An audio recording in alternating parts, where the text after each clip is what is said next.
अस्सलाम वालेकुम नाज़रीन, मैं हूं लाहौर से आपका जुल्फ़िकार अली, कैमरामैन मुबशर यासीन के साथ। जून की है आज 19 तारीख और देसी महीने हार की है आज 5 तारीख। आज हमने दो अहम इशूज़ डिस्कस करने हैं। पहला इशू ये है कि वज़ीर ख़ारजा बिलावल भुट्टो ज़रदारी चेयरमैन पाकिस्तान पीपल्स पार्टी वज़ीर आज़म से और वज़ीर ख़जाना इसहाक़ डार से ये गिला करते नज़र आ रहे हैं कि उनसे किया गया वो वादा जो सिंध में सैलाब ज़दगान की बहाली के लिए फंडिंग का था वो पूरा नहीं हुआ। बजट में अगर ये पैसे ना दिए गए तो वो वफाकी बजट को पास नहीं होने देंगे। आज मैं ये बताऊंगा आपको कि पाकिस्तान पीपल्स पार्टी के वो कौन से वजीर हैं जो सिंध के सैलाब ज़दगान की राह में रुकावट बने हैं, और ये बड़ी अहम इंफॉर्मेशन मैं आपको दस्तावेजात की बुनियाद पे देने वाला हूँ, इसको ज़रूर सुनिएगा। और दूसरा, पाकिस्तान रेलवेज़ के पेंशनर्स हज़ारों जो यूबीएल के जो खातेदार हैं उनकी पेंशन को मंजूमंद कर दिया गया है। बड़ा जुल्म हुआ है, बड़ी ज्यादती हुई है। इस सिलसिले में मैंने यूबीएल के हुकाम से भी बात की है और पेंशनर्स जो आला एक साबिक जीएम उसमें शामिल हैं पाकिस्तान रेलवेज़ के, उनकी शिकायत आई है। तो मैं आपको बताऊंगा कि इसमें डेवलपमेंट क्या है। और अगला अहम इशू यह है कि आज पंजाब की निगरान हुकूमत ने 4 माह के बजट का ऐलान कर दिया है। उसके खदोखाल क्या हैं वो बताने हैं, और बड़ी ज्यादती हुई है पंजाब के सरकारी मुलाजमीन से, ख़ास तौर पे जो ग्रेड 1 से 16 तक के, जो वफाक में 35% इजाफा किया गया तनख्वाह में, यहाँ पे 30% सबका किया जो है वो किया गया है। इस तरह पेंशन के साथ तो जुल्म हुआ है पंजाब वालों से। 5% सिर्फ उनकी पेंशन में इजाफा किया गया है वफाक के 17.5% के मुकाबले में। और जो 80 साल से जायद के पेंशन हैं वो बहुत कम होती है। 80 साल से ऊपर के बहुत कम पेंशन की तादाद होती है पंजाब में, तो उनकी पेंशन में 20% इजाफा किया गया है। तो ये जो है ना, ये एक बात ये हुई है। और दूसरा, जो निगरान हुकूमत है उसने बड़ा अहम ये काम किया है कि उसने परवेज़ लाही के जो करप्शन ज़दा वो मंसूबे जो उन्होंने अपने आखिरी 2-3 माह में पास किए थे, मंजूर किए थे, उनको इस बजट से आउट कर दिया है। और एक और अहम काम है पंजाब की निगरान हुकूमत का, काबिल जिक्र काम है, पॉजिटिव काम है, उसका जिक्र करना चाहिए। लेकिन जो उनकी गलतियां हैं इस बजट में वो भी मैं आज दस्तावेजात की बुनियाद पे आपको बताऊंगा। तो शुरू करते हैं कि जो सैलाब ज़दगान है वो उनका इशू क्या है। इशू ये है कि मेरी इत्तला के मुताबिक वज़ारत ख़जाना से बिलावल भुट्टो ज़रदारी 5 अरब रुपए उन सैलाब ज़दगान की बहाली के लिए मांग रहे हैं जिनकी मकानों की तामीर होनी है, जिनकी जो है वो उनको बहाल किया जाना है, जिसमें पाकिस्तान पीपल्स पार्टी की लोकल क़यादत, उनके अरकान असम्बली, MP, MN, मुज़रा, वो उनके पास जाएंगे और फिर उन सैलाब ज़दगान को कैश ग्रांट्स देंगे। तो ये एक जो है वो मेरी नज़र में एक इंतखाबी मनसूबा है, ये कोई तरक्याती मनसूबा नहीं है। तो वो पैसे जो उनके अगले इलेक्शन में काम आने हैं वो उनके लिए मांग रहे हैं। लेकिन असल में जो डूबे सिंध के अवाम, गरीब अवाम, हारी किसान, वो क्यों डूबे? मैं पिछली बार ये बात मैंने एक रज़ा रब्बानी साहब जो पाकिस्तान पीपल्स पार्टी के मरकज़ी लीडर हैं, चेयरमैन सेनेट भी रहे हैं, उनको मैंने ये बताई थी आज से चंद माह पहले कि जनाब आप इस वक्त जो डूबे हैं तो दरिया सिंध की वजह से नहीं डूबे, आप दरिया काबल की वजह से डूबे हैं। क्योंकि सिंध के जो सैलाब जो दरिया सिंध बाहर निकला है वो ज्यादातर 80% पानी इस बार काबल का था जो पिछले फ्लड में आया। और दूसरा जो सबसे बड़ी तबाही हुई है, इससे भी बड़ी तबाही हुई है कि जो सिंध में बारिशें हुई उनका पानी जो ड्रेन होके दरिया सिंध में जाता है उसकी राह में बेशुमार रुकावटें, बेशुमार जो है वो इंक्रोचमेंट थी। तो वो रास्ते जो कुदरती गुजरगाहें थी पानी को गुजरने की बारिशों की सूरत में, सिंध के इलाकों में तो सदियों से बारिशें जो उनका रिकॉर्ड मौजूद है, लेकिन वो रास्ते ब्लॉक हुए थे। तो उसके लिए क्या किया गया?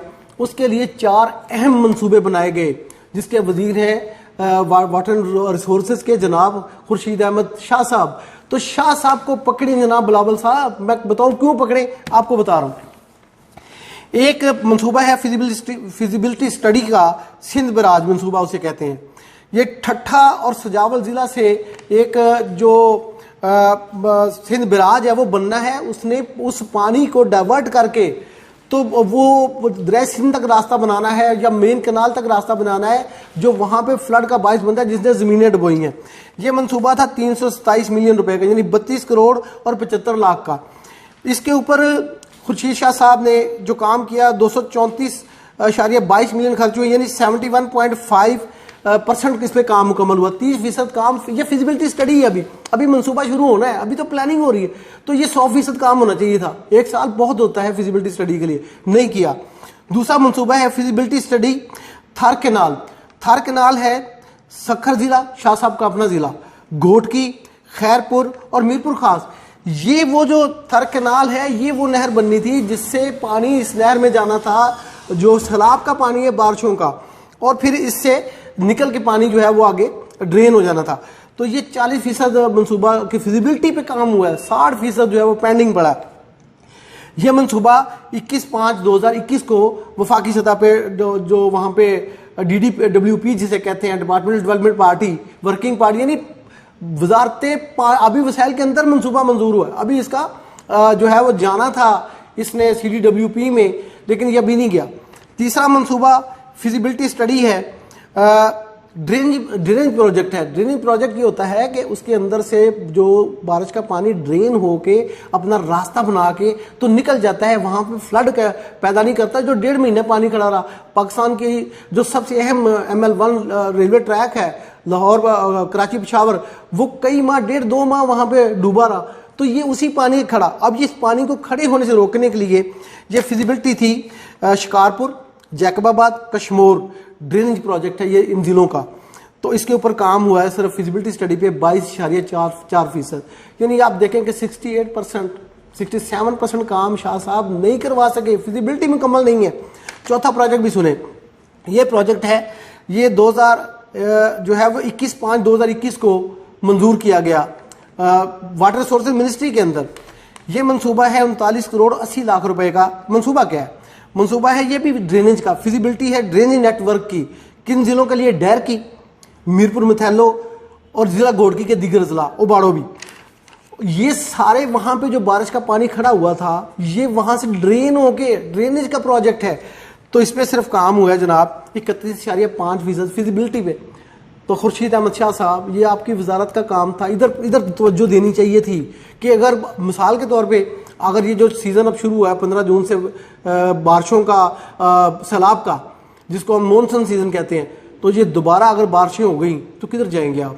अगर फिजिबिलिटी स्टडी मुकम्मल होती तो इस बजट में उसके लिए प्रोजेक्ट शुरू करने के पैसे होते अरबों रुपए। इन अरबों रुपए को मांगना चाहिए था, ना कि वो 25 अरब रुपए के लिए रोना रोए बिलावल भुट्टो जरदारी साहब कि जो उनको मकान बना, आप इस साल मकान बना के देंगे, अगले साल वो फिर डूब जाएंगे, आपकी कॉटन डूब जाएगी, आपका राइस बहुत बड़ी आपकी सिंध की बेस है वो खत्म हो जाएगी। पिछली बार भी खत्म हुई है, सारी फसलों के ऊपर से पानी ऊपर से गुजरा और तबाह बर्बाद हो गई।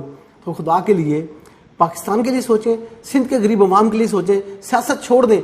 और मैं आपको एक और अहम बात सिंध के लोगों को बताना चाहूँगा, पंजाब के लोगों को शायद भी नहीं इल्म होगा कि दरिया काबल का पानी जिसने सिंध के अंदर तबाही फ्यूचर में भी कर देनी है अगर वो इसी तरह से आता रहा, अनप्रेसिडेंटेड पानी आया है। यानी 4-4 लाख क्यूसेक पानी अटक पे पहुंचा, ये कभी नहीं हुआ, यानी हिस्ट्री कोई नहीं है। तो ये दोबारा भी आ सकता है क्योंकि ये पेशगोई वहाँ पे इंटरनेशनल जो अदारे हैं वो कर चुके हैं। तो काबल का पानी सिर्फ कालाबाग डैम में रुकता है। अगर कालाबाग डैम में स्टोर करके सिंध को सेव कर दिया जाए, बारिशें भी हो जाए, ये ड्रेनेज के तमाम प्रोजेक्ट सिस्टम जो लग जाए, तो बारिशें जितनी मर्जी हो, पानी सिंध के अंदर, दरिया सिंध के अंदर जाके रिसीड हो जाएगा, फिर जाके कोटी बराज से निकल समंदर में चला जाएगा। ये ना हुआ तो बहुत तबाही होगी। बिल्कुल सच्ची बात कर रहा हूँ, इसमें कोई सियासत नहीं है, मेरे पंजाबी होने के इसमें कोई असर नहीं है। मैं पाकिस्तानी सबसे पहले हूँ और मैं समझता हूँ कि पाकिस्तान के वो इदारे इन पर मनसूबों पर अमल दरामद कराएं। बिलावल भुट्टो बड़े समझदार आदमी है, वो वजीर खारजा पाकिस्तान की खारजा पॉलिसी को चला रहे हैं, अच्छे उन्होंने वेंचर्स किए हैं, इंडिया को अच्छा टफ टाइम दिया है। लेकिन सिंध के लिए सियासत ना करें, वो मंसूबे वो मांगे जो उनको चाहिए। ये बात यहाँ पे ख़त्म होती है। आगे चलता हूँ पाकिस्तान रेलवेज़ के पेंशनर की जानिब। पाकिस्तान रेलवेज़ के UBL के पेंशनर्स जो हैं, एक साबिक GM की मुझे कॉल आई तो उन्होंने मुझे कहा कि बेटा मैं तो बहुत बुजुर्ग हो गया हूँ, तो मुझे मेरी एम्प्रेस रोड UBL ब्रांच में मेरा अकाउंट है, लेकिन उन्होंने मेरा अकाउंट फ्रीज कर दिया। तो मैंने फिर रब्ता किया वहाँ के मैनेजर साहब हैं, वकार साहब, उनसे कि मैंने कहा यार ये आप क्या कर रहे हैं, बुजुर्ग लोग हैं तो आप क्यों? लेकिन मैं हैरान हूँ कि मुझे मेरी जो बात हुई मैनेजर साहब से, वो बड़े एक मुशफ़्फ़ किस्म के इंसान नज़र आए। तो उन्होंने मुझे कहा कि मेरे पास पाकिस्तान रेलवे से एक लिस्ट आई है। लिस्ट ये कहती है कि जिन लोगों ने अपना लाइफ सर्टिफिकेट जमा नहीं कराया है और जिन्होंने अपनी बायोमेट्रिक तस्दीक नहीं कराई, तो ये घोस्ट पेंशनर्स को पेंशन हमने नहीं देनी। बात ठीक है, 40 करोड़ रुपया UBL ने पाकिस्तान रेलवेज को पे बैक किया है जो घोस्ट पेंशनर्स की मद में वहां पे पड़ा हुआ था, जिनकी बायोमेट्रिक तस्दीक नहीं हुई थी, जिनके लाइफ सर्टिफिकेट नहीं आए थे। हर 6 माह के बाद देना होता है। मार्च में देना था सर्टिफिकेट, तो अभी तक नहीं दिया। तो मुझे बताएं बैंक वाला क्या करे, या रेलवे की एडमिनिस्ट्रेशन क्या करे, एफएनसीओ क्या करे। आप बहुत बुजुर्ग हो गए होंगे बहुत सारे लोग, लेकिन आपके बच्चों से मेरी अपील है कि यार ये हमारे वालिदैन जो हैं ये हमें ये पैसे देते हैं, वो कहाँ खर्च करते हैं, उन्होंने पैसे ये खर्च करने ही नहीं होते। तो कम से कम उनको गाड़ी में बिठा के, किसी मोटरसाइकिल पे बिठा के, किसी आरामदेह तरीके से उनको ब्रांच तक तो ले जाएं। अब ब्रांच में प्रॉब्लम ये हो रही थी कि सुबह बुजुर्ग जाके बैठा, शाम को फारग हुआ। वहां एक बच्ची है जो उन्होंने लगाई हुई है उस ब्रांच के अंदर। ये यूबीएल की सारी ब्रांचें, मुगलपुरा ब्रांच में भी ऐसा ही हाल है। तो एक तो उन्होंने स्कैन करनी होती है, वो लाइफ सर्टिफिकेट देते हैं, वो स्कैन करते हैं, फिर बायोमेट्रिक करते हैं, और उसके बाद फिर वो सेम डे 2-3 घंटे के अंदर ये सबमिट करना होता है। अगर ये सर्टिफिकेट सबमिट ना हो तो उसकी वैलिडिटी खत्म हो जाती है। तो अब ये किया है कि उन्होंने 2 स्कैनर जो है, मैनेजर ने मुझे ये वादा किया है कि कल से वहां पे 2 स्कैनर्स पड़े होंगे, वहां 2 स्कैनर्स पे काम होगा, स्टाफ भी बढ़ा दिया है, तो ज्यादा टाइम नहीं लगेगा। आप अगर लोग अब 70% लोगों का हो गया, 30% लोग जो है वो उनकी पेंशन एक्टिव हो गई है, बाकी रह गए। तो खुदा के लिए वहां पे जाएं और वहां जाके आप अपनी बायोमेट्रिक कराएं और सर्टिफिकेट दे दिया करें। मार्च का सर्टिफिकेट अभी तक जून तक नहीं वहां पे जमा हुआ, तो मजबूरी उनकी भी है, आपकी भी है। तो अपना काम करें, अगर वो नहीं करेंगे फिर हमसे निमट लेंगे। बहरहाल मैनेजर साहब का भी शुक्रिया, और साजिद साहब जो प्रेसिडेंट है यूबीएल के, मैंने उनसे भी एक दोस्त के लिए रब्ता किया है। उन्होंने वादा किया है कि आइंदा जो ईद की पेंशन है वो उनको बर वक्त दी जाएगी, और ये जो लाइफ सर्टिफिकेट जमा करा देंगे ये भी शामिल हो जाएंगे। जल्दी से जाएं, कल जमा कराएं। अगली बात हम करते हैं पंजाब के बजट की। अच्छा, मैंने आपको शुरू में एक चीज़ बताई थी, अब चलते हैं परवेज़ लाई के मंसूबों की जाने। परवेज़ लाई साहब ने अपने आखिरी दौर में, यानी उनका दौर है 27 जुलाई 2022 से लेके 12 जनवरी 2023 तक, उनके हुकूमत तोड़ने तक, उन्होंने इस दौरान मैराथन किस्म के जो ना पंजाब डेवलपमेंट वर्किंग पार्टी के इजलास किए। अब्दुल्ला सुंबल साहब चेयरमैन थे। उनके दौर में धड़ाधड़ सड़कें, तकरीबन मेरा अंदाजा कि 100 अरब रुपए की सिर्फ सड़कें परवेज़ लाई साहब जो है उनकी मंजूरी दे गए, और उनमें ज़्यादातर सड़कें गुजरात ज़िला में, मंडी बहाउद्दीन ज़िला में, और तलागंग ज़िला में, और सियालकोट ज़िला में। अब इनका जो निगरान गवर्नमेंट है उन्होंने इसका अदराक किया, उसके ऊपर पर्चे भी हो गए। एंटी करप्शन में ये बातें सामने आई कि ये मंसूबे जो इनके ठेके जो उन पर गड़बड़ की गई। तो सिर्फ आपको मैं 2-4 मिसालें दूंगा। एक गुजरात सरगोदा रोड की बहाली का है, सेक्शन गुजरात शहर टू मंगोवाल। ये मंसूबा मंजूर किया गया। इसके लिए 475 मिलियन यानी 47 करोड़ 50 लाख के फंड थे, और उन्होंने चौधरी साहब ने फौरी रिलीज किए, और 380 मिलियन 38 करोड़ उसमें लग भी गए हैं। ये जो जून क्लोज होगा 15 दिन के बाद, इसके अंदर वो ख़त्म भी हो गए। 95 मिलियन का निगरानों ने कहा कि अब ये मुकम्मल ही होगी तो दे दें।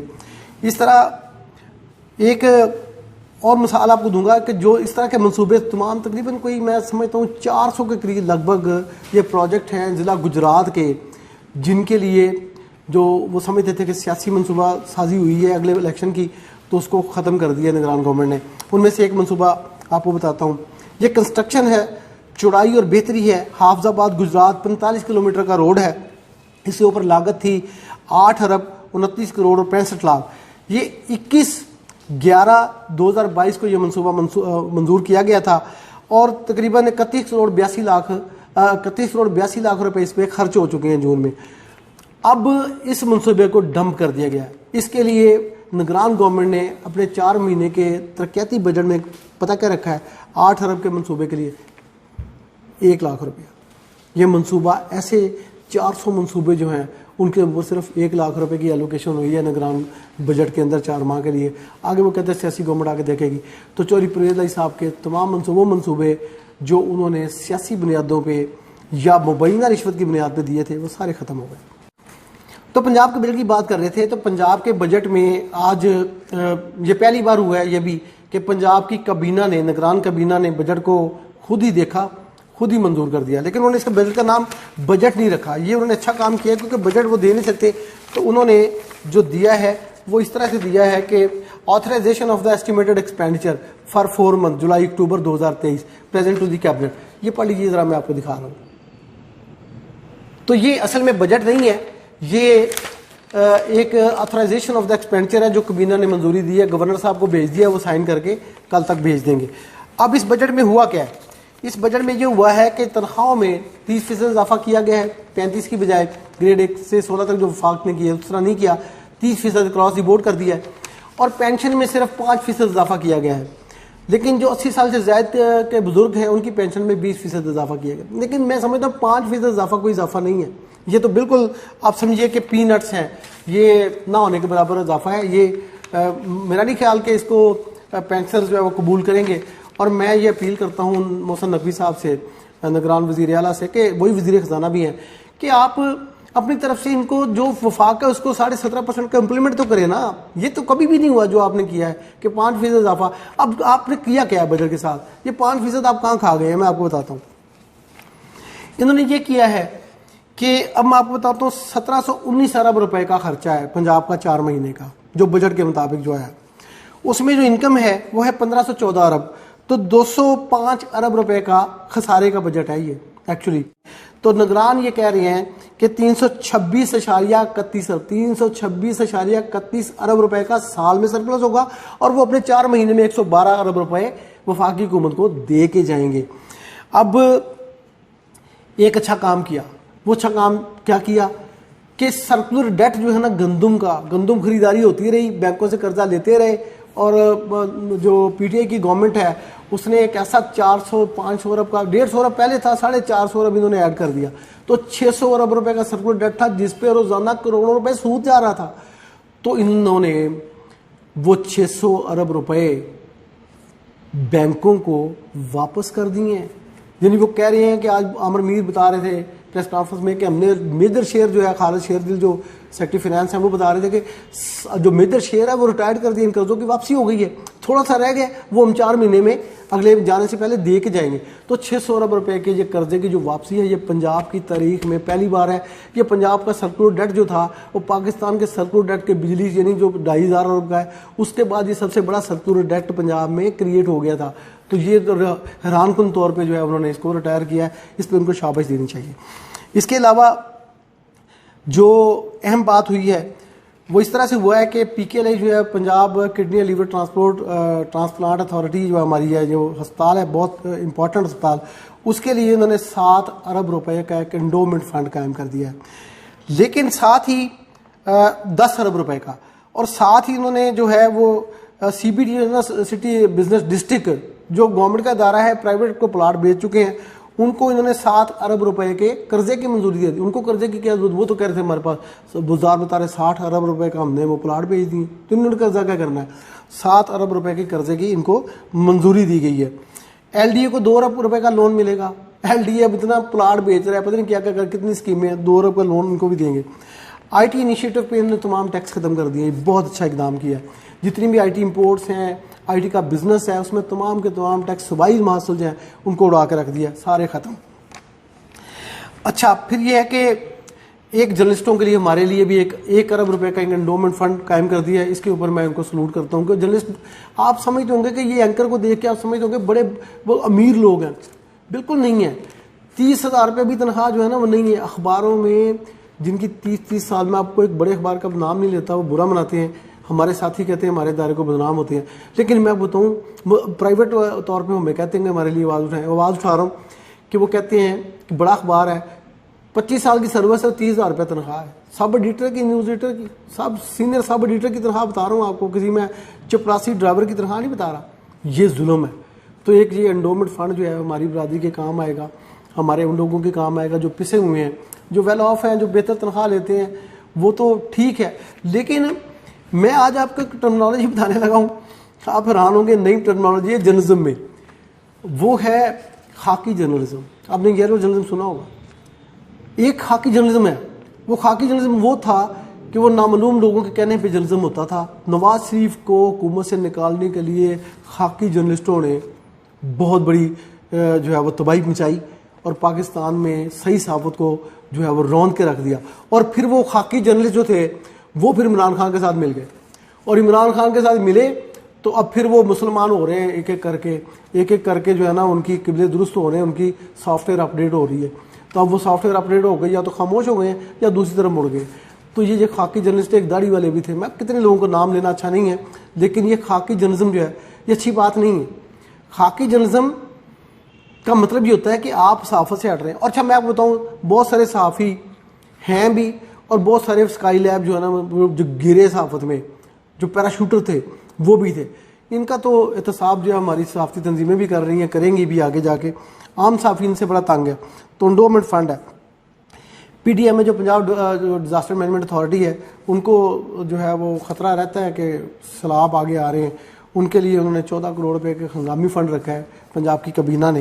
ये एक अच्छा इकदाम है, कुछ तो उनके पास जाता है, लेकिन इसको मॉनिटर करने की भी ज़रूरत है कि वो किस तरह से जो है वो ये सिलसिला आगे जाएगा।